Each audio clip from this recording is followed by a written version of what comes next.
بسم اللہ الرحمن الرحیم نحمده ونصلی علی رسول الکریم اما بعد فاعوذ باللہ السمیع العلیم من الشیطان الرجیم بسم اللہ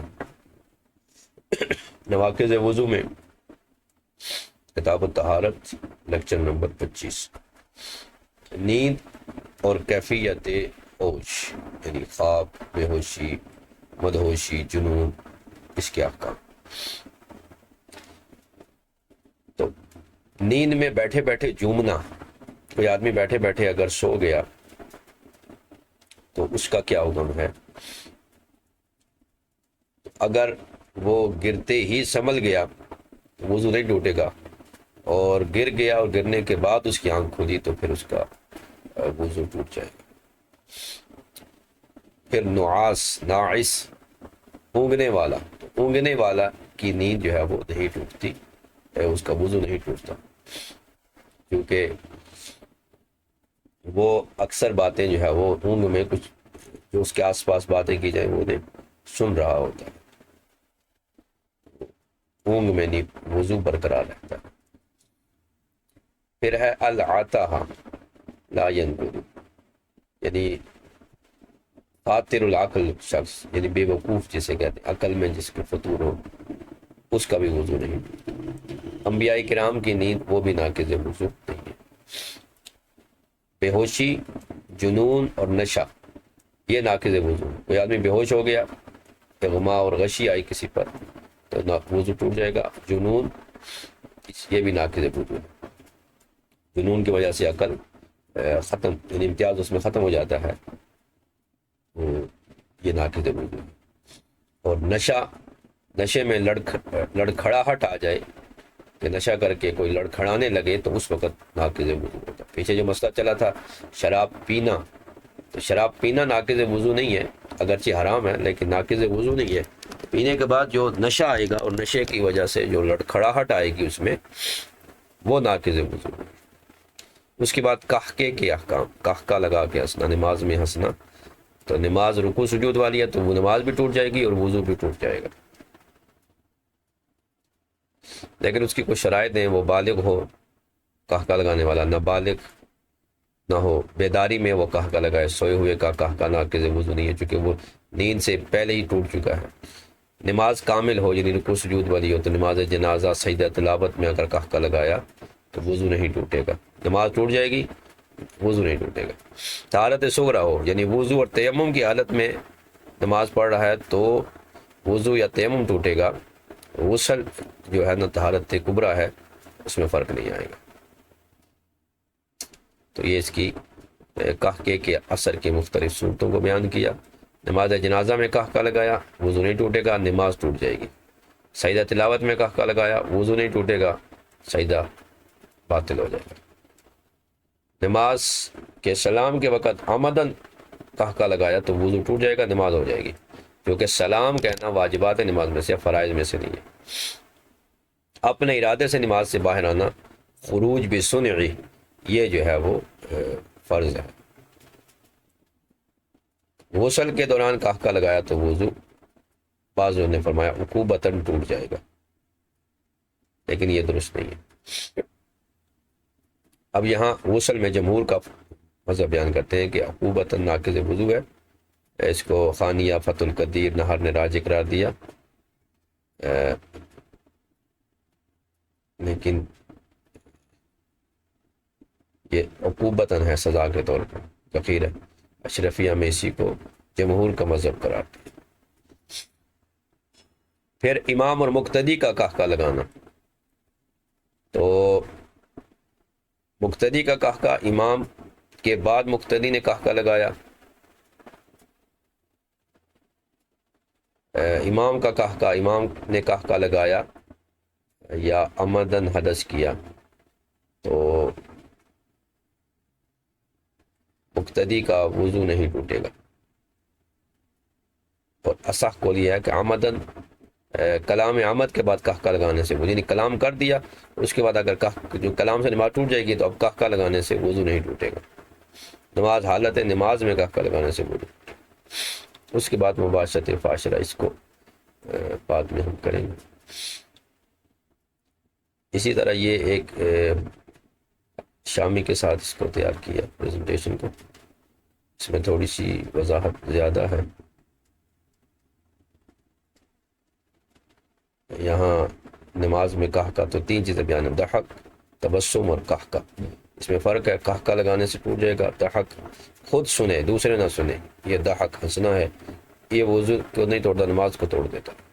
مسکرانا نہ نماز کو توڑتا ہے نہ وضو کو توڑتا ہے. صرف آواز نہ ہو، صرف دانت ظاہر ہو تو یہ تبسم ہے. اور مقتدی اور امام کا، امام نے تشہد کے بعد قہقہ لگایا تو امام کا وضو ٹوٹ گیا مگر نماز ہو گئی، کیونکہ تشہد فرض تھی. تو اب قہقہ اس نے لگایا تو یہ خروج بصنعہ ہی ہے، لہذا نماز ہو گئی. اگر اس کے بعد مقتدی نے قہقہ لگایا تو مقتدی کا وضو نہیں ٹوٹے گا، چونکہ نماز ہو گئی ہے. ٹھیک ہے، تو وضو نہ ٹوٹنے کا وجہ یہ ہے کہ تشہد کے بعد نماز ہو چکی ہے. آگے سلام پھیرنا واجبات نماز میں سے. اگر کسی نے دوران نماز حدث ہوا اور وہ وضو کے لیے گیا تو وضو سے واپسی پر اگر راستے میں اس نے قہقہ لگایا تو وضو ٹوٹ جائے گا، چونکہ وہ حکم نبی نماز میں ہے. ٹھیک ہے، اور اگر وہ دوبارہ نماز کے لیے یعنی نئی نماز کے لیے کھڑا ہوا اور پھر قہقہ لگایا تو وضو نہیں ٹوٹے گا، کیونکہ ابھی نماز نے شروع نہیں کی ہے. ٹھیک ہے، چونکہ وہ نئی بنا تو کی نہیں ہے، اس نے ابتدا کی ہے، لہٰذا اس کی پہلی نماز باطل ہو چکی ہے. اب اگر وہ وضو کر کے آئے اور قہقہ لگائے تو اس کا وضو نہیں ٹوٹے گا. اس کے بعد مباشرت فاحشہ، عضو مخصوص کا ملنا آپس میں، تو شیخین کے نزدیک ناقض وضو ہے، چونکہ اس میں رطوبت سے یہ خالی نہیں ہوگی، لہذا غالب گمان ہے کہ اس حالت میں خروج مزی ہوگی، لہذا احتیاطاً اسے وضو کا حکم دیا گیا. تو یہ آج ہماری گفتگو ہوگی. شروع کرتے ہیں. بسم اللہ الرحمن الرحیم، احمدہ و نصلی علی رسولہ الکریم، اما بعد فاعوذ باللہ السمیع العلیم من الشیطان الرجیم. بسم اللہ الرحمن الرحیم، الصلاۃ والسلام علیک یا رسول اللہ وعلی آلک واصحابک یا حبیب اللہ. نیند کی ایک حالت بیٹھے بیٹھے سو جانا اور سوتے ہوئے دائیں بائیں جھکنا، اور اسی حالت میں اگر کوئی سونے والا بیٹھے بیٹھے گر گیا، اگر فوراً جاگ گیا تو نقض وضو نہیں ہے، اور اگر گرنے کے بعد جاگا تو پھر ناقض وضو. فرمایا وَلَوْ نَامَ قَاعِدًا يَتَمَایَلُ، کہ کوئی آدمی بیٹھے بیٹھے سو گیا اور وہ دائیں بائیں جو ہے وہ جھول رہا ہے نیند کی وجہ سے، بس اسی صورت میں فَسَقَطَ، وہ گر گیا. اِنْ انْتَبَهَ حِینَ سَقَطَ، جب وہ گرا تھا فوراً ہی وہ اپنے گرنے پر متنبہ ہو گیا تو اس کا وضو جو ہے وہ نہیں ٹوٹے گا. لا نقض بہی یفتیٰ، اسی کے ساتھ فتویٰ دیا گیا. یعنی بعض لوگوں نے کہا کہ اگر وہ ٹیک لگائی ہوئی ہے تو وہ ٹیک ہٹا دی جائے تو وہ گر جائے گا تو وضو ٹوٹ جاتا ہے. یہ اس کا رد ہے کہ ایسا نہیں ہے. فتویٰ اس پر ہے کہ اگر وہ گر کر فوراً اٹھ جائے تو پھر وہ جو ہے وہ نہیں. یہ دوسری روایت ہے کہ اس کے اگر مقعد اٹھ گیا انتباہ یعنی متنبہ ہونے سے پہلے تو وہ وضو ٹوٹ جائے گا. وَإِلَّمْ يَسْقُطْ، اگرچہ وہ گرا نہیں ہے. ٹھیک ہے، تو یہ اس روایت سے جو ہے وہ عدول ہے کہ اس پر فتویٰ نہیں ہے. فتویٰ اسی پر ہے کہ عند اصابت الارض بلا فصل، جب وہ زمین پر گیا تو اس وقت وہ جاگ گیا، اپنے آپ کو اس نے سنبھال لیا تو اس کا وضو برقرار ہے. وَقَضَا قَبْلَ السُّکُوتِ أَوْ حَالَ السُّکُوتِ، اور اسی طرح جو ہے وہ گرنے سے پہلے اور گرنے کے بعد بھی جو ہے وہ اسی طرح ہے، یعنی بلا فصل زمین پر پہنچنے کے وقت، اور اسی طرح سکوت سے پہلے اور حالت سکوت میں. اما لو استقر، اگر زمین پر گر گیا، ثم انتبہ، پھر وہ جاگا، گرنے کے بعد جاگا تو ناقض، اب اس کا وضو ٹوٹ گیا. کیوں؟ لأنہ وجد النوم مضطجعا، اب نیند کروٹ کے بل جو ہے وہ پائی گئی، یعنی گر گیا، گرنے کے بعد جب اسے چوٹ لگی یا کوئی گرا تو پھر اس کو وہ ہوش آیا، تو اب وہ ناقض وضو ہے۔ لیکن گرتے گرتے اس کی آنکھ کھل گئی، گرنے سے پہلے کھل گئی یا حالت سکوت گرتے گرتے اس کی آنکھ کھل گئی، تو یہ اس ناقض وضو نہیں ہے۔ لیکن اگر گرنے کے بعد اس کی آنکھ کھلی اب ناقض وضو ہے، بہی یفتہ، اسی کے ساتھ فتویٰ دیا گیا۔ جبکہ دوسرا قول جو ہے اس میں یہ ہے کہ اس کے اگر مقعد اٹھ گیا تو اس کا وضو ٹوٹ جائے گا، اگرچہ وہ نہ بھی گرے، ٹھیک ہے، وَإِن يَسْقُطْ۔ وفی الخانیہ عن شمس الائمہ حلوانی انہ ظاہر المذہب، کہ خانیہ میں شمس الائمہ کے والے سے ہے کہ یہی ظاہر مذہب ہے، یعنی مسلک وعلیہ مشاس فی نور الازا، نور الازا بھی اسی مسلک پہ چلے۔ وقال فی شرح المنیہ والاول اولا، منیہ نے کہا جو پہلا ہے یہی اولا ہے، لأنہ لم یتم الاسترخاء بعد مزایلۃ المقعد حیث انتبہ فورا، تو پہلے قول کو ترجیح حاصل ہے کہ اگر وہ گرنے کے بعد فوراً جاگ جائے، گرنے سے پہلے جاگ جائے یا حالت سکوت میں اس سے جاگ آ جائے تو اس کا وضو برقرار ہے۔ تو شرح منیہ میں ہے کہ پہلا قول اولا ہے کیونکہ مقعد کے اٹھ جانے کے بعد استرخاء مفاصل جو ہے وہ مکمل نہیں ہوا، ٹھیک ہے، تو بعد مزایت المقعد کہ وہ فوراً جاگ گیا، لہذا اس کا وضو جو ہے وہ برقرار ہے۔ تو اس قول کو ترجیح حاصل ہے کہ گرنے کے بعد یا اس کے وہ کوئی سہارا لے کے سویا ہوا تھا، کوئی ٹیک لگا کے اس ٹیک کو ہٹا دیا جائے تو بھی وضو نہیں ٹوٹے گا، اس کی یہی صورت ہوگی۔ اگر گرتے ہی وہ جاگ جائے تو ناقض وضو نہیں ہے، اور گرنے کے بعد جاگے تو اب وہ مستعجیاً نوم کی صورت پائی گئی، لہذا وہ وضو ٹوٹ جائے گا۔ گر کر جاگے تو وضو ٹوٹ گیا، گرنے سے پہلے جاگ گیا یا گرتے ہوئے جاگ گیا تو وہ ناقض وضو نہیں ہے۔ تو اسی کو ترجیح دیا صاحب دور مختار نے کہ اگر کوئی بیٹھے بیٹھے سو گیا اور پھر گر گیا تو گرتے ہی وہ اگر وہ جاگ گیا تو لا فلا نقدہ، اس کا وضو نہیں ٹوٹے گا، بھی یفتہ، اسی کے ساتھ فتویٰ دیا گیا ہے۔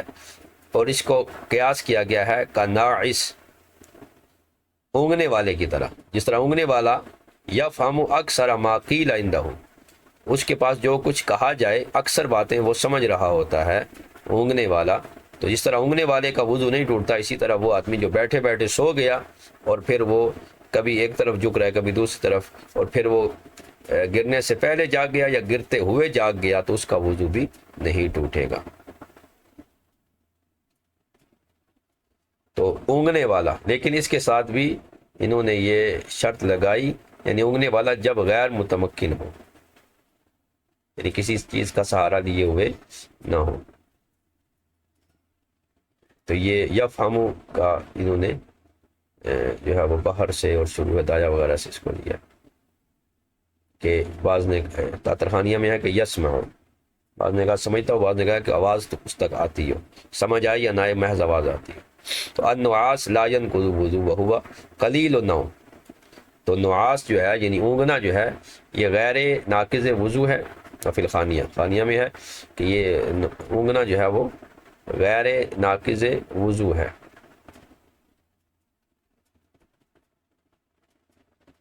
وَهُوَ قَلِيلُ نَوْمٍ، یہ کم نیند ہوتی ہے، لا يشتبه علیہ اکثر ما يقال عنده، تو یہ جو ہے وہ قلیل نیند ہے اور اکثر باتیں اس پر مشتبہ جو ہے وہ نہیں آتی، اکثر ما يقال عنده جو اس کے پاس کہی جاتی۔ قال الرحمتی، اور جو ہے وہ رحمتی صاحب رحمتی نے فرمایا ولا ينبغي ان یغتر الانسان بنفسه، اور وہ کہہ رہے ہیں کہ اس صورت میں جو ہے نا انسان کو اپنے نفس سے دھوکہ نہیں کھانا چاہیے، لأنه ربما يستغرقه النوم ويظن خلافه، بسا اوقات انسان نیند میں ڈوبا ہوا ہوتا ہے لیکن وہ سمجھتا ہے نہیں مجھے تو نیند نہیں ہے، میں محض اونگ رہا تھا۔ تو اس طرح اگر اس طرح کی صورتحال بن جائے تو اسے وضو کر لینا چاہیے۔ وَالْعَتَاهُ لَا يَنْقُضُ، اسی طرح آتاہا اسی سے معطوف ہے، معطوف ایک لفظ بولا جاتا ہے، آتاہا سے معطوف ان، تو معطوف اس شخص کو کہتے ہیں کہ جو بے وقوف یعنی خفیف العقل ہے، تو خفیف العقل جو ہوگا اسے جو ہے وہ معطوف کہیں گے، خفیف العقل، یعنی عقل میں کمزوری ہے اور رائے بھی اس کی ناقص ہے، یعنی جس کو ہماری زبان میں سائن ٹائپ کہتے ہیں، ٹھیک ہے، تو ایسا آدمی جو جس بعض لوگ سادہ کہتے ہیں، یہ سادہ طبیعت ہے، تو یہ معطوف ہوتے ہیں، عقل ان کی کامل نہیں ہوتی اور رائے بھی ان کی مضبوط نہیں ہوتی۔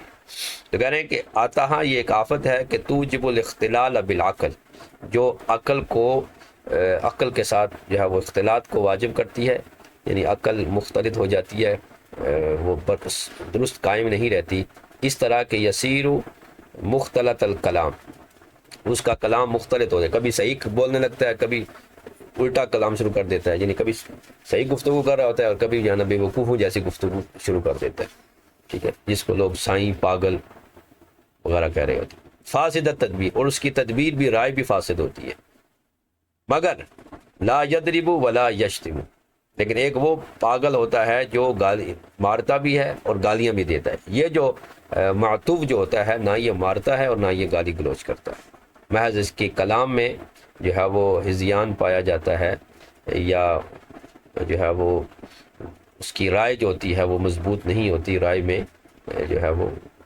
ایک کچا پن پایا جاتا ہے، فاسد التدبیر ہو جاتا ہے، تو یہ شخص جو ہے وہ معطوف ہوتا ہے۔ تو معطوف ہونا یہ بھی ناقص ہے، اس کی طلاق بھی نہیں ہوتی، معطوف کے بارے میں علامہ شامی آگے بیان کریں گے کہ معطوف کی طلاق بھی نہیں ہوگی، جیسے اس کو کتاب الطلاق سے اگر ہم دیکھیں،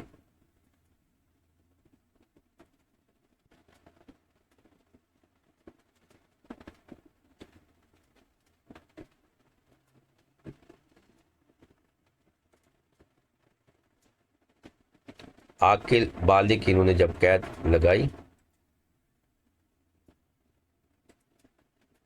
آئیے وَيَقَعُ طَلَاقُ كُلِّ زَوْجٍ بَالِغٍ عَاقِلٍ،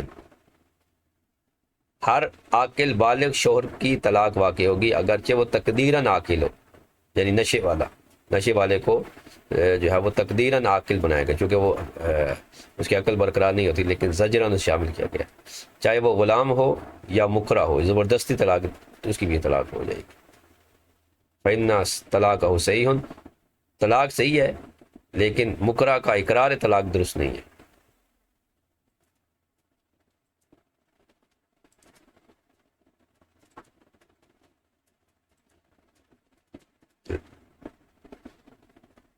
او حاضلاً، یا وہ ہنسی مذاق میں کرے، او سفیہن، یا وہ بے وقوف ہو، لیکن اس پر انہوں نے کلام کیا ہے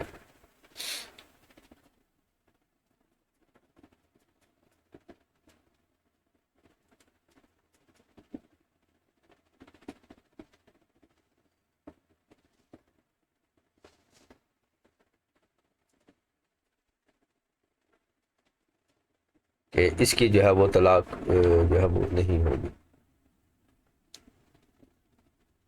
معطوف کا لفظ بھی آگے استعمال کیا، تو ایسا شخص جو ہے وہ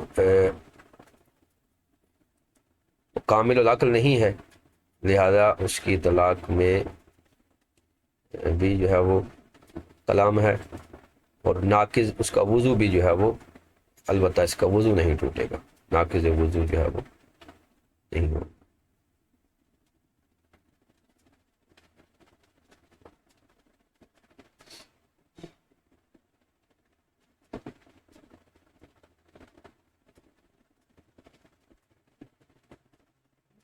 یہاں پر کہیں کلام کیا یہ معطوف، تو مجنون جو پاگل ہو جائے اس کی طلاق نہیں ہوتی،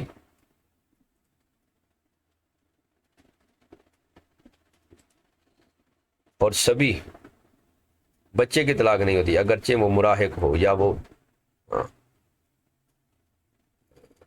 اجازت۔ اب جو ہے وہ معطوف جو ہے من آتا ہے وہو اختلاط فی العقل، تو اس کی طلاق بھی وہ علامہ شامی نہیں مانتے۔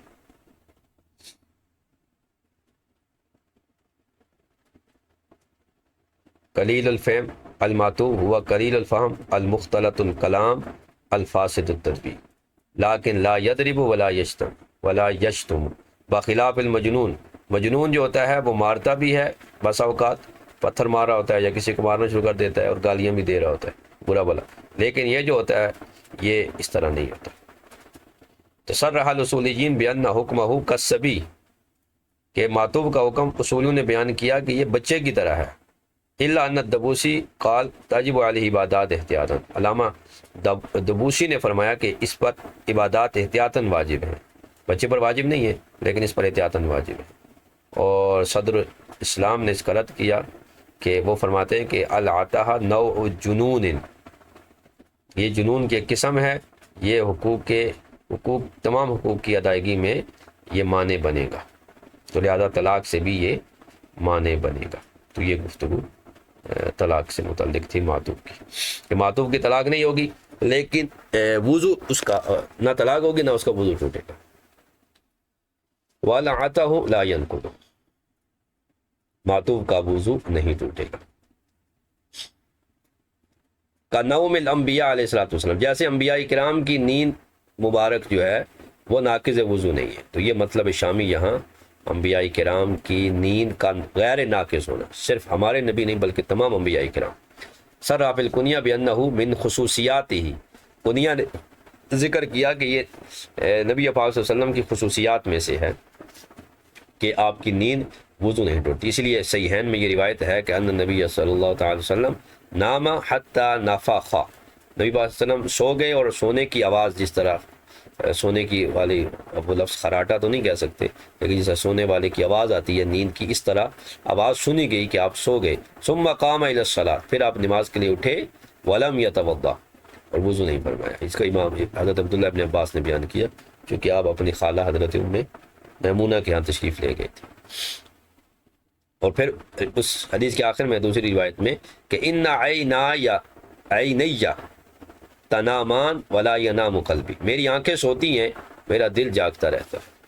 تو انبیاء کرام کی آنکھیں سوتی ہیں، آرام کرتی ہیں، لیکن دل جاگتا ہے، دل نہیں سوتا، اس لیے ان کی نیند جو ہے وہ ناقض وضو نہیں۔ اب پھر سوال یہ ہے کہ وہ لیلۃ التعریس جو تھی، اس میں جب نبی پاک صلی اللہ تعالی علیہ وسلم سو گئے، یعنی وہ لشکر سے واپسی تھی تو ایک جگہ پر رکے اور ذمہ داری لگائی حضرت بلال وغیرہ کی کہ وہ نیند کے فجر کے لیے جگا دیں، لیکن وہ بھی سو گئے۔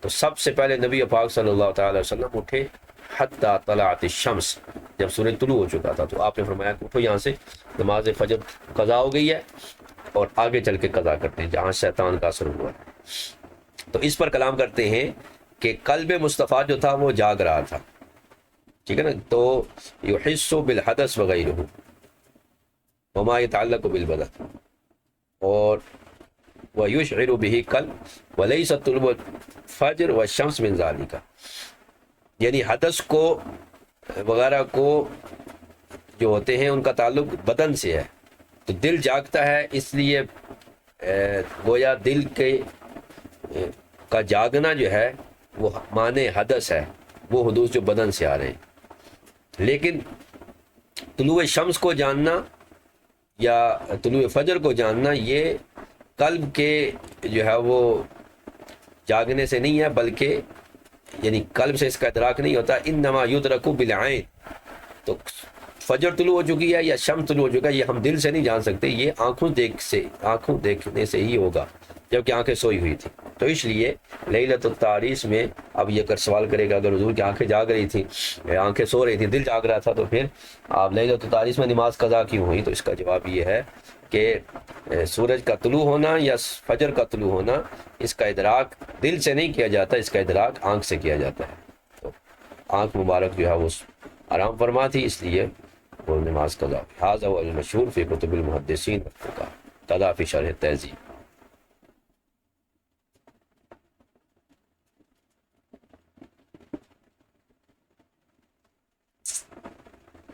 ظاہر و کلام المبسوط، اب آگے گفتگو کریں گے کہ انبیاء کرام کی نیند تو ناقض وضو نہیں ہے۔ حال ینقض اغماؤہم و غشیہم، کہ کیا انبیاء کرام کا بے ہوش ہو جانا یا انہیں اغماء و بے ہوشی جو ہے غشی کیا یہ ناقض وضو ہے؟ یہ سوال ہوگا۔ تو اس بارے میں ماتن کہتے ہیں ظاہر و کلام المبسوط نعم، تو صاحب مبسوط جو ہیں امام سرخسی وہ فرماتے ہیں ہاں جو ہے صرف نیند ناقض وضو نہیں ہے، باقی جو غشی ہے اغما ہے وہ ناقض وضو ہوگا۔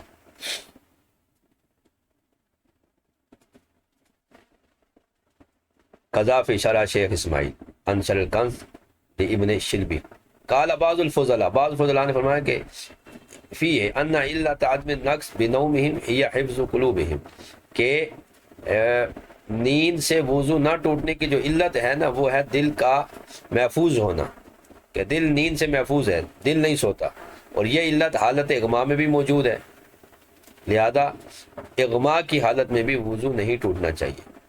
اور مواہب الدنیا میں اس کو ایسے ہی فرمایا۔ اور امام سبکی نے اس پر تنبیہ فرمائی کہ ان اغماءہم یخالف اغماء غیرہم، انبیاء کرام کا جو اغما ہوتا ہے وہ لوگوں کے اغما کے جیسا نہیں ہوتا، اس سے مخالف ہوتا ہے۔ انما ہوا ان غلبۃ الاوجاع للحواس الظاہرہ، کہ انبیاء کرام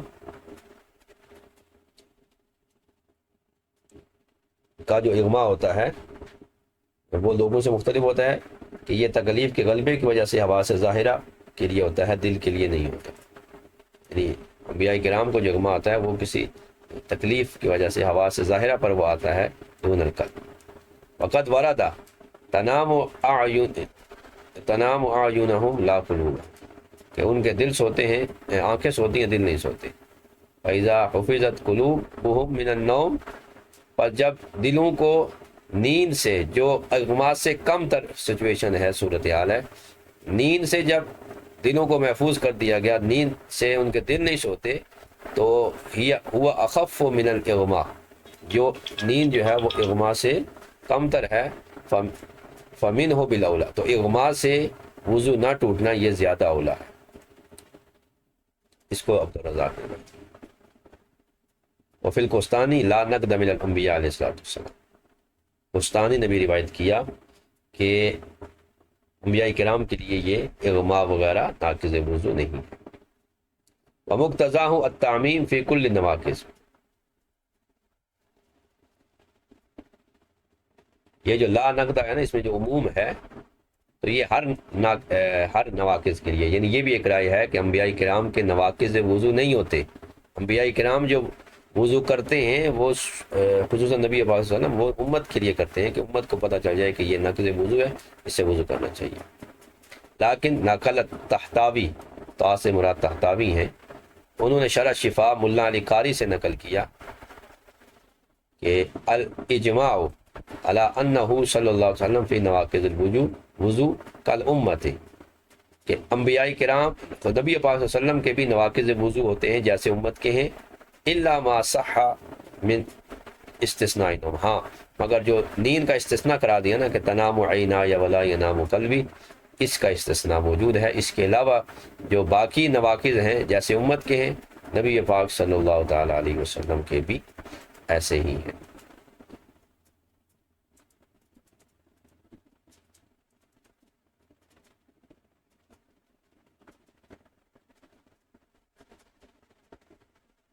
یہ اعلیٰ حضرت نے بھی اسی موقف کو لکھا ہے علامہ شام صاحب شفا سے، اجماع اس بات پر کہ نبی پاک صلی اللہ علیہ وسلم کے نواقض وضو امت کی طرف ہیں، مگر وہ جس میں استثناء ہو جائے، کہ نبی پاک صلی اللہ علیہ وسلم فرمایا تنام عیناہ ولا ینام قلبہ، اور وقد حاگا فی شفا قولین بالطہار نجاست من الحدث منہ صلی اللہ تعالی وسلم۔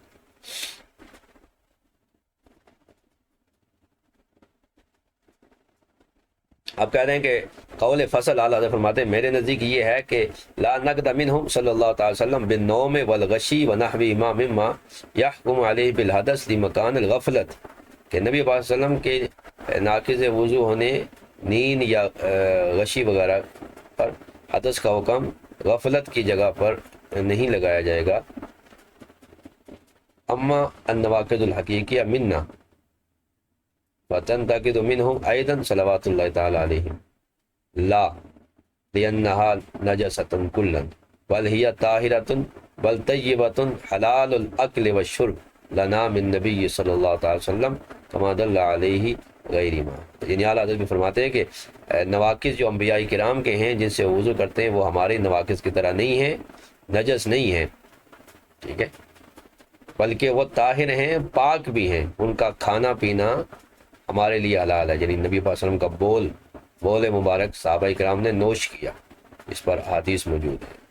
بل لأنہا نجاست فی حقہم صلی اللہ علیہ وسلم. ہاں، نبی پاک صلی اللہ علیہ وسلم کے حق میں ان کے بلندی مرتبہ کی وجہ سے ان کے حق میں جو ہے وہ کیا ہے، ناقض وضو ہے. یعنی اعلیٰ حضرت نے بھی ناقض وضو کو ترجیح دی، لیکن یہ آپ کی محبت رسول ہے کہ فرمایا خود نبی پاک صلی اللہ علیہ وسلم کے حق میں وہ ناقض ہیں، امت کے حق میں وہ نہ نجس ہیں بلکہ طاہر اور طیب ہیں.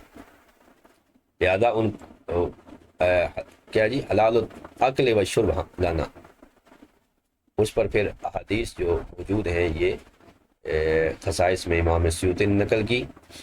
استشفاء ببولہ، کہ پیشاب مبارک سے، بول مبارک سے شفا طلب کرنا.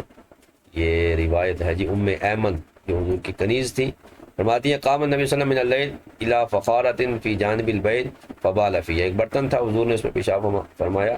فقمت من اللیل وانا عطشانۃ، میں اٹھی رات کو تو مجھے نیند پیاس لگی.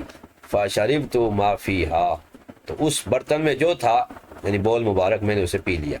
فلما اصبح، جب میں نے صبح خبر دی، اخبرت فداہی کا، حضور پہلے مسکرائے، وقال فرمایا انک لن تشتکی بطنکی بعد یومک ھذا ابدا، کہ اے ام ایمن آج کے بعد تجھے پیٹ کی کوئی تکلیف نہیں ہوگی. تو یہ ہے شفا، استشفاء طلب کرنا، یعنی شفا طلب کرنا نبی علیہ وسلم کے بول بال. تو یہ پینا جو ہے وہ جائز ہے. حتیٰ کہ اعلیٰ حضرت ایک جگہ پر فرماتے ہیں کہ میرے نزدیک شروع ہے بخاری میں جو بہترین شرح تھی وہ فتح الباری تھی. فتح الباری کو اعلیٰ حضرت نے ترجیح دی، لیکن فرماتے ہیں کہ جب سے میں نے عمدۃ القاری جو ملا علی بدر الدین عینی کی ہے عمدۃ القاری، اس میں یہ بات پڑھی کہ انہوں نے جو ہے وہ باب الوضو میں نبی پاک صلی اللہ علیہ وسلم کے یہ جو بول مبارک وغیرہ اس پر کلام کیا اور اس کی طہارت کو ثابت کیا. اور اس کے بعد علامہ کہتے ہیں امام عینی کہ جو نبی پاک صلی اللہ علیہ وسلم کے جو ہے فضلات مبارک کو ناپاک کہے تو ہمارے کان اس کے دلائل سننے سے بہرے اور ہماری آنکھیں اس کے دلائل دیکھنے سے اندھی ہیں. ہمارے یہ وہ محبت کا جملہ ہے کہ پھر میں نے عمدۃ القاری کو ترجیح دے دی. یعنی یہ عشق رسول کا معیار ہے علامہ عینی کا. یہی موقف وہابیوں کا تھا. اشرف علی تھانوی نے بھی اس پہلے اسی موقع پر تھا، البتہ آخری جو کتاب ہے اس کی بوادر النوادر، اس میں اس نے رجوع کر لیا اس موقف سے اور کہا کہ یہ جو ہے وہ نجس ہوتے ہیں. ٹھیک ہے، لیکن صحیح موقف اہل سنت کا ہے. انبیاء کرام کے حق میں وہ نجس ہیں کیونکہ ان کی شان کہیں بلند ہے، لیکن امت کے حق میں وہ کیا ہیں، حلال اور طیب ہیں.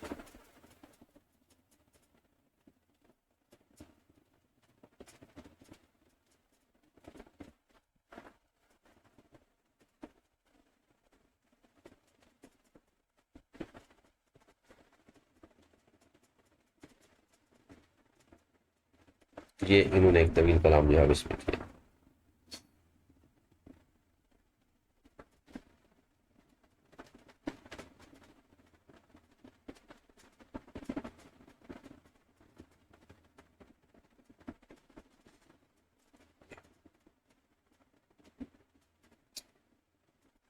اب آگے نواقض وضو میں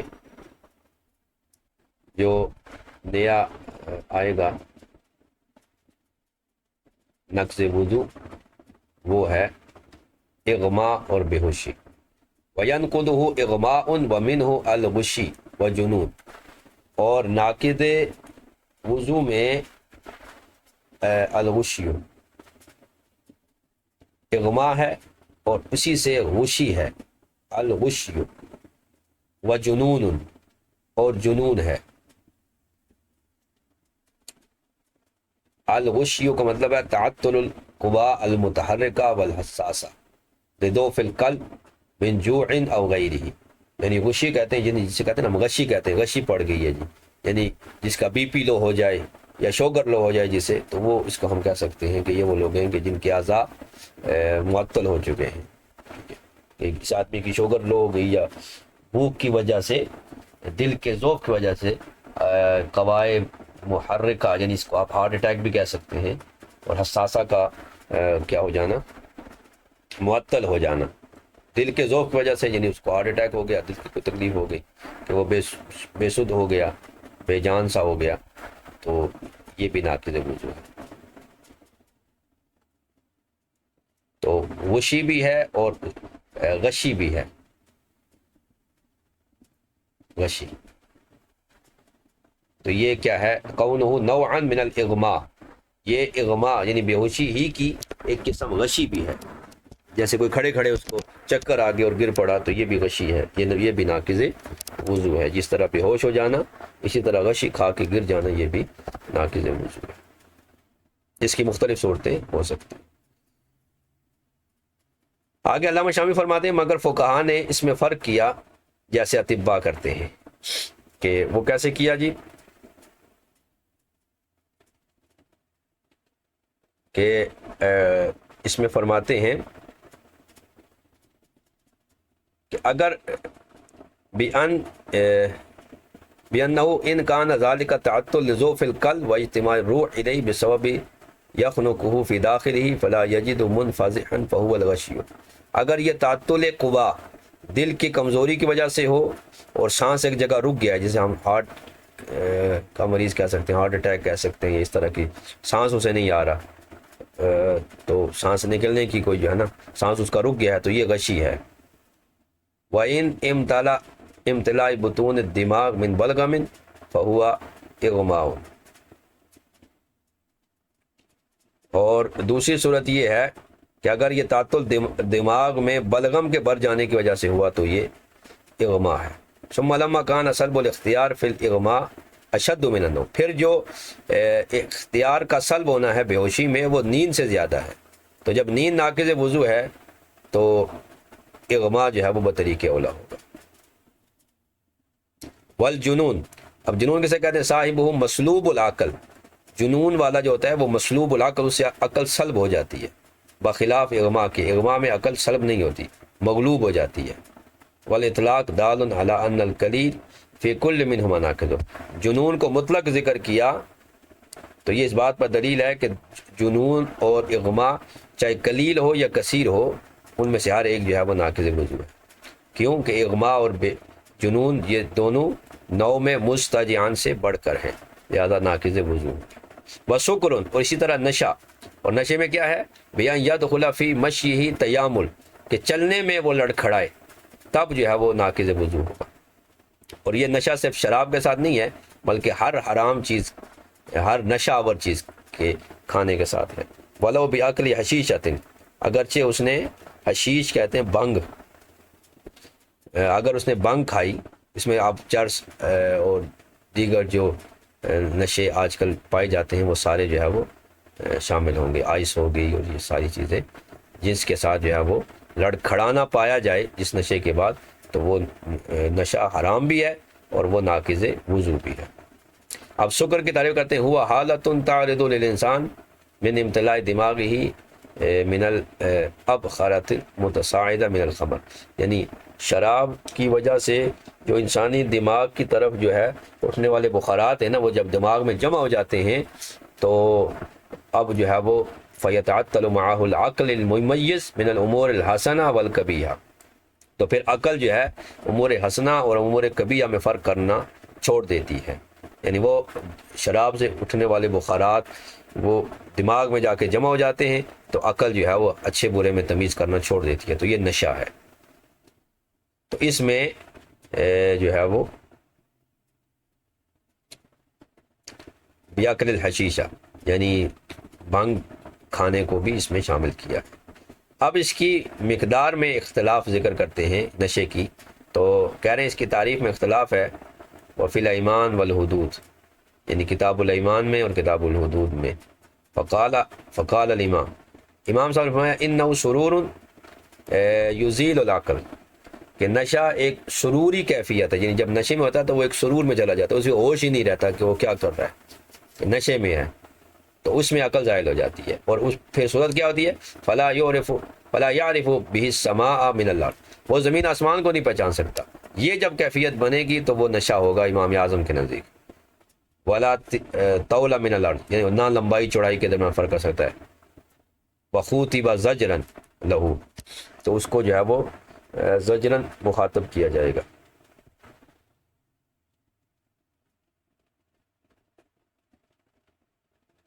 یعنی اس جو ہے نا وضو کا جو مخاطب کیا گیا یہ زجرن بنایا گیا ہے، یہ امام صاحب کے نزدیک ہے کہ نشہ ایک سرور ہے جو عقل کو زائل کر دیتا ہے، اور زمین آسمان کے درمیان لمبائی چوڑائی کے درمیان بندہ کوئی فرق نہیں کر سکتا، تو زجرن اس پر یہ وضو لازم کیا گیا۔ صاحبین کہہ رہے ہیں کہ بل یغلب علیہ فیحظی فی اکثر کلامہ، بلکہ اس پر اس کا غلبہ آ جائے اور اس کی حالت یہ ہو کہ اس کے کلام میں ہذیان جو ہے وہ پایا جائے، ولا شک انہ اذا وصل فی هذه الحالت، اور اس میں کوئی شک نہیں کہ جب کوئی بندہ اس حالت میں پہنچتا ہے تو فقط داخل فی مشیہ اختلال، تو اس کے چلنے میں بھی اختلال آتا ہے، یعنی وہ کبھی دائیں کبھی بائیں جو جھومنے رکھتا ہے، تو جب نشے میں جھومنے لگے تو وہ اس وقت وضو اس کا ٹوٹ جائے گا۔ والتقیید بالاکثر یفید ان النصف من کلامہ لو استقام لا یکون سکرانا، تو فرماتے ہیں اکثر کی قید لگانے کا فائدہ یہ ہے کہ اس کے یعنی اکثر کلام ہو نا، اکثر کلام میں ہذیان کرے، تو یہ جو اکثر کی قید ہے اگر یہ اس لیے ہے کہ اگر اس کا آدھا کلام درست ہے اور آدھے میں وہ ہذیان پایا جا رہا ہے تو وہ نشہ نہیں ہوگا۔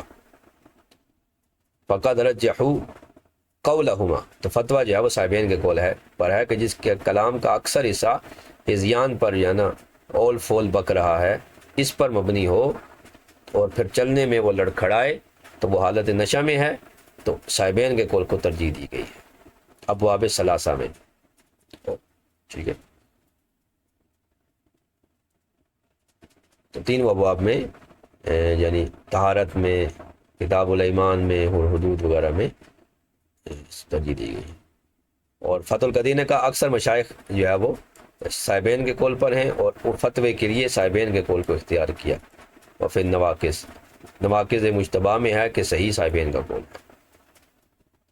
اب اس کے لیے یہ شرط نہیں لگائیں گے کہ وہ زمین آسمان کو نہ پہچان سکے، یہ بہت دور کی بات ہے، بس لڑکھڑانا پایا گیا تو وہ نشہ سمجھا جائے گا۔ اسی طرح جو ہے وہ حشیش یعنی بھنگ کھانے سے بھی یہ نشہ آور چیز ہے،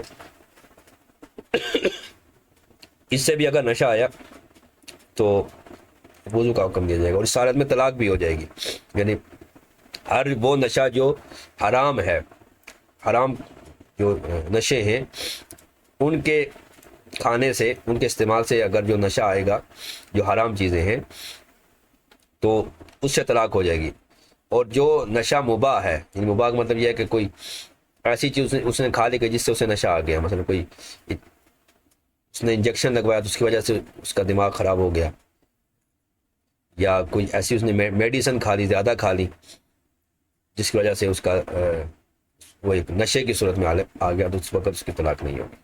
علامہ شامی نے ورق الرمان کی مثال دیا کہ انار کے چھلکے اگر کوئی کھا لے تو اس کو بھی نشہ آ جاتا ہے، تو انار چونکہ مباح ہے لہذا اس نشے میں طلاق دے گا تو طلاق نہیں ہوگی، نشہ حرام میں جو طلاق دے گا وہ طلاق باقی ہوگی۔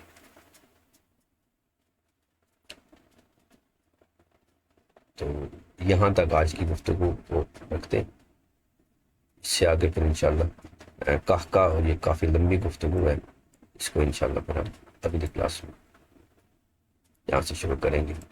وقہقہ یا ما یسمع جیرانہ بالغ، قہقہ وہ ہے جسے آس پاس والے نمازی سنے، اور جب وہ بالغ آدمی کرے تو اس کے نماز جو ہے وہ ٹوٹ جاتی۔ اب اگر کسی نے کوئی سوال کرنا ہو تو کر سکتے ہیں۔ وعلیکم السلام۔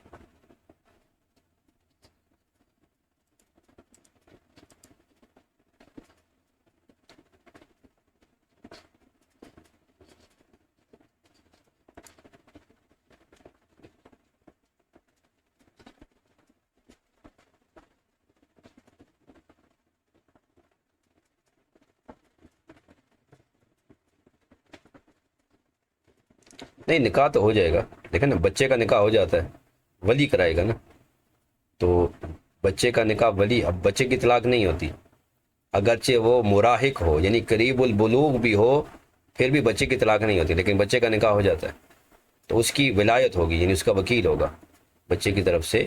اسی طرح اگر کوئی نشے میں ہے تو وہ اس کی طرف سے وکیل کر لینا بہتر ہے۔ البتہ نشے والے کی طلاق جو ہے نا زجرن احناف کے ہاں اس کو طلاق مانا گیا ہے، ٹھیک ہے۔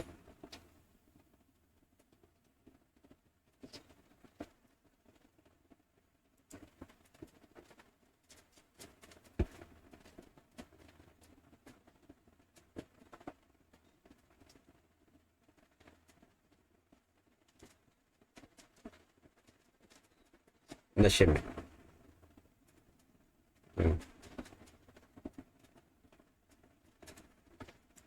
امام اعظم، دیکھیں امام اعظم کے زمانے میں یہ چیزیں بہت کم تھیں، ٹھیک ہے نا، نشہ عام نہیں تھا، تقوی متقین لوگ تھے۔ آپ چونکہ قرون ثلاثہ سے تعلق رکھتے ہیں امام اعظم، تو اس کے بہترین ہونے کی گواہی نبی پاک صلی اللہ علیہ وسلم نے دی، خیر القرون قرنی ثم الذین یلونہم ثم الذین یلونہم، ٹھیک ہے۔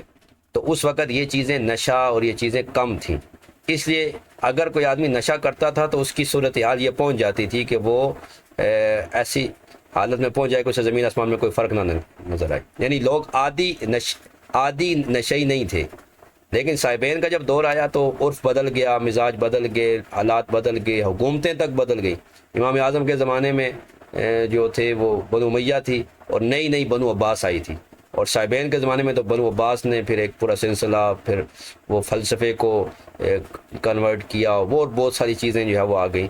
اور بنو عباس کا ایک یہ بھی تھا کہ انہوں نے وہ عربی جو لہجہ تھا یا عربی جو سٹائل تھا اس کو برقرار نہیں رکھا، اس میں عجم کو بھی بہت ساری چیزیں شامل کر لی، تو اب لوگوں کی گویا کہ عادت بن گئی نشہ۔ اب جو عادی نشہ جو نشئی ہے تو وہ تو اس حالت میں نہیں پہنچے گا کہ زمین آسمان میں فرق نہیں کر سکے۔ اب دیکھتے ہیں جو عادی ہوتے ہیں وہ تو گاڑیوں میں چلا رہے ہوتے ہیں، وہ باتیں بھی کر رہے ہوتے ہیں، ہاں وہی نا۔ تو اب اس صورت میں اب یہ قید لگانا امام صاحب والی اب اس زمانے کی یہ ضرورت نہیں رہی، اب اس لیے صاحبین کے قول پر ہوگا کہ اس میں لڑکھڑانا پایا جائے اور اکثر اس کا کلام ہذیان پر مبنی ہو تو وہ نشے میں ہے اور اس کا وضو ٹوٹ گیا ہے۔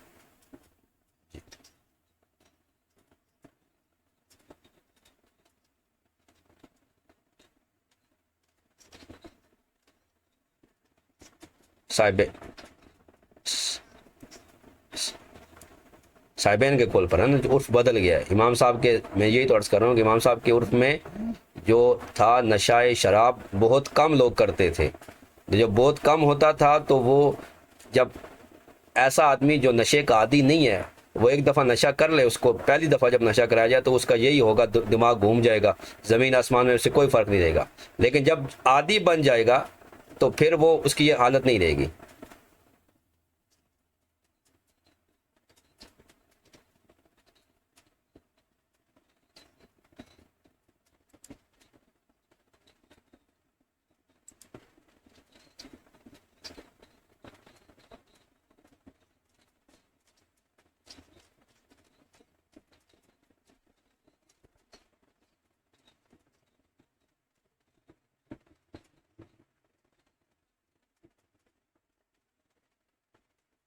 دیکھیں فقih کی ضرورت تو برقرار رہے گی، البتہ جو ڈاکٹرز ہیں ان کی رائے کو لیا جائے گا۔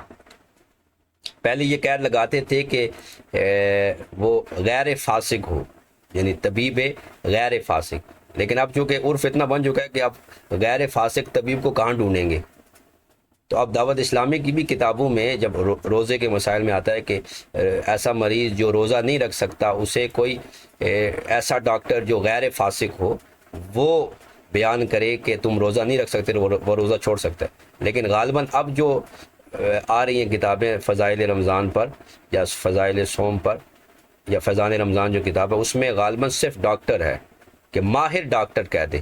اب جب ماہر ڈاکٹر کہے تو اب اس میں فاسق اور غیر فاسق دونوں شامل ہیں، کیونکہ اب ہم امتیاز نہیں کر سکتے، ہر جگہ ہم جو ہے وہ غیر فاسق ڈاکٹر کو ڈھونڈیں، یہ ممکن نہیں ہے، مشکل ہو چکا ہے۔ لہٰذا ماہر ڈاکٹر اگر کہہ دے تو پھر اس پر عمل کیا جائے گا۔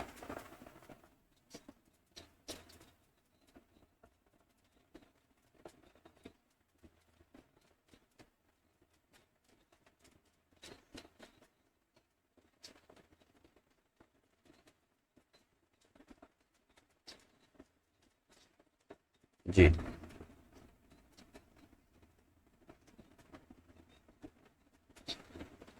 چونکہ اعلیٰ حضرت نے اس کو ذکر کیا کہ وہ امت کے حق میں حلال بھی ہیں طیب بھی ہیں، یعنی حلال ہو، بعض چیزیں حلال تو ہوتی ہیں لیکن طیب نہیں ہوتی، تو یہ جو ہے نا وہ فضلات رسول علیہ الصلوۃ والسلام انہیں کہتے ہیں، یہ حلال بھی ہیں اور اعلیٰ حضرت کی تحقیق کے مطابق یہ طیب بھی ہیں۔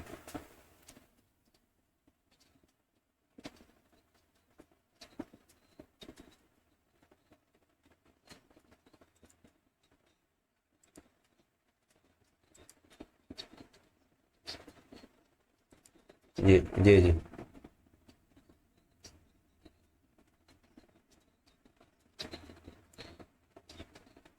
مطلق ہاں جی جی جی ہاں دیکھیں نا، وہ کہہ رہے ہیں نا کہ یہ نوم سے بڑھ کر ہے، تو جب نوم ناقض وضو ہے بعض صورتوں میں نہیں ہے، تو یہ نیند سے بڑھ کر جو ہے نا یہ اس کی صورتحال بنتی ہے۔ تو جب نیند ناقض وضو ہے تو یہ جنون اور سکر جو ہے اور غشی جو ہے یہ بطریق اولا جو ہے وہ ناقض وضو ہے، یعنی تھوڑا ہو یا زیادہ ہو اس سے وضو ٹوٹ جاتا ہے۔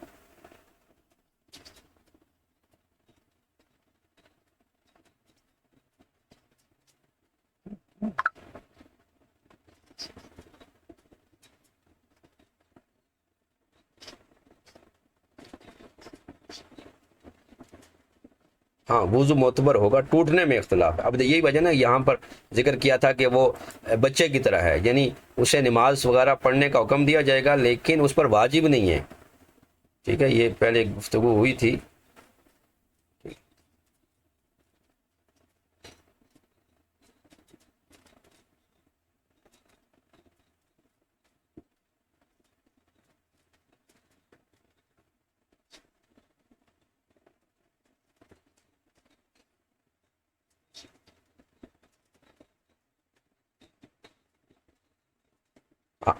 ہاں غیر مدخولہ کو اگر ایک ایک کر کے طلاق دینا، اگر یوں کہے کہ طلاق لکھ کر دے اس طرح، ٹھیک ہے، ایک ایک کر کے، یعنی تین دفعہ لکھ کر دے تو پھر تین طلاق ہوگی، یا تین دفعہ لکھ کر دے یا تین دفعہ بول کر دے طلاق طلاق طلاق، تو تین طلاقیں ہوں گی۔ لیکن اگر یوں کہیں نا تجھے تین طلاقیں، تو صرف ایک طلاق ہوگی۔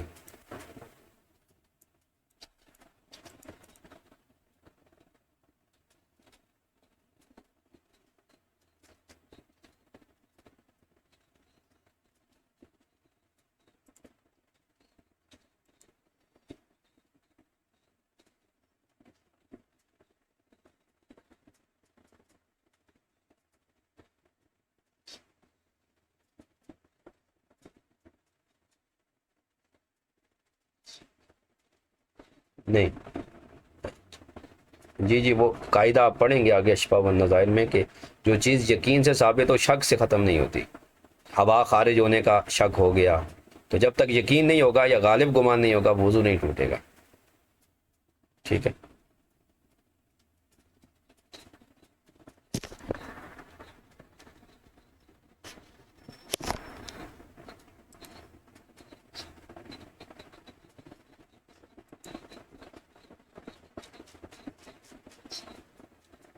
اکثر کلام ہو نا، وہ کہہ رہے ہیں کہ آدھا اگر کلام اس کا بہکی بہکی باتیں آدھا صحیح ہے تو وہ اسے نشے میں نہیں مانا جائے گا۔ اکثر کلام اس کا جو ہے نا وہ بہکا ہوا ہو، ہذیان پایا جائے، تب اسے نشے میں مانا جائے گا۔ اور جب اکثر کلام اس کا ہذیان ہوگا تو پھر چلنے میں بھی وہ لڑکھڑائے گا، یعنی جب بولنے میں وہ لڑکھڑا رہا ہے تو چلنے میں بطریق اولا اس کے ساتھ یہ حادثہ بنے گے، چونکہ اب اس کا دماغ میں وہ نشے کے وہ اثرات بخارات پہنچ چکے ہیں، اب وہ صحیح طرح نہ سوچ سکتا ہے نہ وہ چل سکتا ہے۔